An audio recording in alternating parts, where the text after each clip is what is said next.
परंतु मीडियामध्ये कोणीतरी हेतुपुरस्सर अशा पद्धतीच्या बातम्या पेरायच्या, अशा पद्धतीची चर्चा घडवायची आणि राष्ट्रवादी काँग्रेस पक्षाची जी भरारी झालेली आहे त्याला कुठेतरी वेगळ्या दिशेला न्यायचा हा एक कार्यक्रम विरोधकांच्या माध्यमातून चाललेला आहे. ते नाराज असतील तर त्यांनी बोलून दाखवावं काय नाराज आहेत.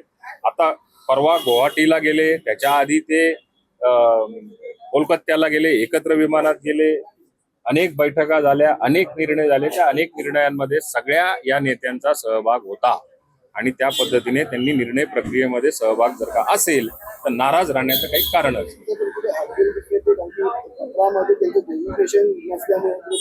ही दुसऱ्यांदा घटना होते जेव्हा पत्रामध्ये डेस्टिनेशन नसतं आणि त्याच्यामुळे मग पक्ष चर्चेमध्ये येतो. हे बघा, एक सांगतो की एखाद्या व्यक्तीला जर का काम सांगितलं असेल, त्याच्याकडनं चुकून त्याच्यामध्ये राहिलं असेल तर याच्या बाबतीत स्वतः राष्ट्रीय अध्यक्ष सुनेत्रा वहिनींनी ट्विट केलेलं आहे.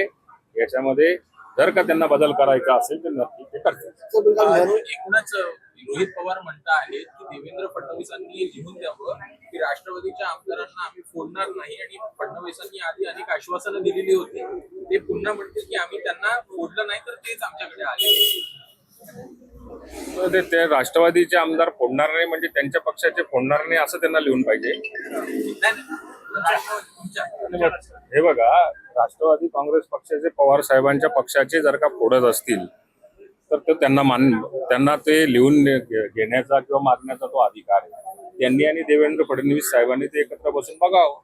आमच्या पक्षामध्ये असा कोणताच प्रयत्न सुद्धा नाही आणि करण्याची आवश्यकता नाही. एनडीए म्हणून आम्ही त्यांच्यासोबत खांद्याला खांदा लावून काम करतोय.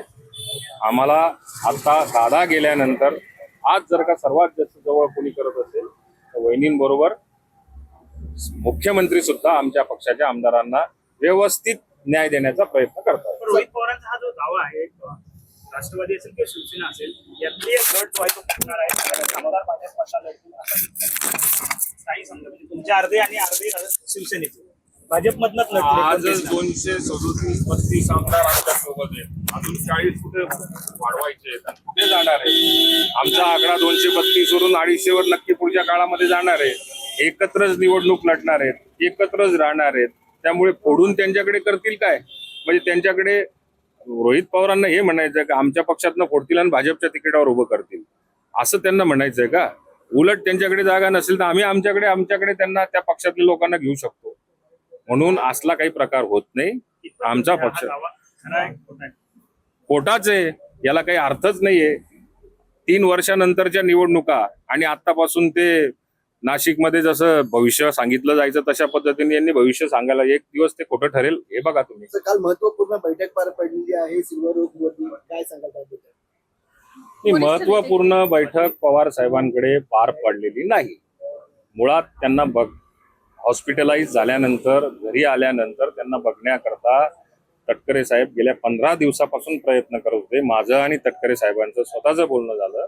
काल शपथविधी सोहळा संपल्यानंतर वहिनींशी कदाचित त्यांनी चर्चा केली असेल आणि येताना ते लवकर येऊन पवार साहेबांना बघायला घरी गेले. याचा राजकीय अर्थ काढण्याची काही मला आवश्यकता वाटत. एक शेवटचा प्रश्न, नाशिक मधली जी एसआयटी नेमलेली आहे संपूर्ण प्रकरणामध्ये, त्या एसआयटी मधले काही सदस्य जे आहेत ते सगळं प्रकरण थांबवण्यासाठी किंवा काही गोष्टी लपवण्यासाठी पैसे घेतात, असा एक आरोप रोहित पवार. एसआयटी कुठली? आता एसआयटी अनेक नेमलेल्या आहेत. आता याच्या बाबतीमध्ये लपवण्याचं काय कारण आहे? स्वतः मुख्यमंत्री त्याचं मॉनिटर करतायत. त्या घरातला ह्या जेलमधनं टाकतायत, त्या जेलमध्ये टाकतायत. एक गुन्ह्यावरती त्याची नोंद केली जाते आणि त्याला पीसी मागण्याचा प्रयत्न केला जातोय.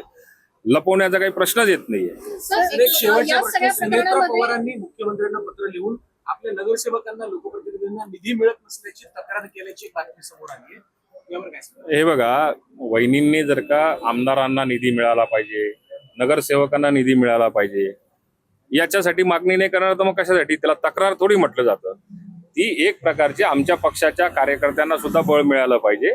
त्यांची कामं कुठे अडली असतील तर मुख्यमंत्री काय प्रत्येक मंत्र्यांना त्या सांगू शकतात आणि त्याच्यासाठी हक्कासाठी लढतील आमच्या कार्यकर्त्यांच्या, आणि ते लढतायत. सर, खऱ्या प्रकरणामध्ये रुपाली चाकणकर यांना ईडीचं समन आहे, ते उद्या चौकशीसाठी जाणार आहे. तुम्हाला वाटतं एकूणच या सगळ्या प्रकरणामध्ये निष्पक्ष चौकशी होईल?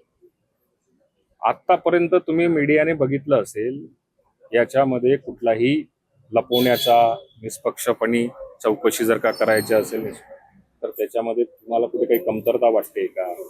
अजिबात कोणाला सोडलं जाणार नाही. जो दोषी असेल त्याला त्या ठिकाणी ठेवलं जाईल. सर आरएसएस की जनरल सेक्रेटरी रोजबोले जी ने ये कहा है कि आरएसएस की जनरल सेक्रेटरी रोजबोले जी ने ये कहा है कि पाकिस्तान के साथ डिप्लोमेटिक रिलेशन रखने चाहिए और स्पोर्ट्स को उससे अफेक्ट नहीं होना चाहिए। देखो उन्होंने क्या कहा है इसके बारे में मेरे को जानकारी नहीं है. मैं उनका जो भी बयान है वो देखूंगा, उसके बाद में उसके ऊपर भी बोल सकता हूँ. थँक्यू सर, धन्यवाद.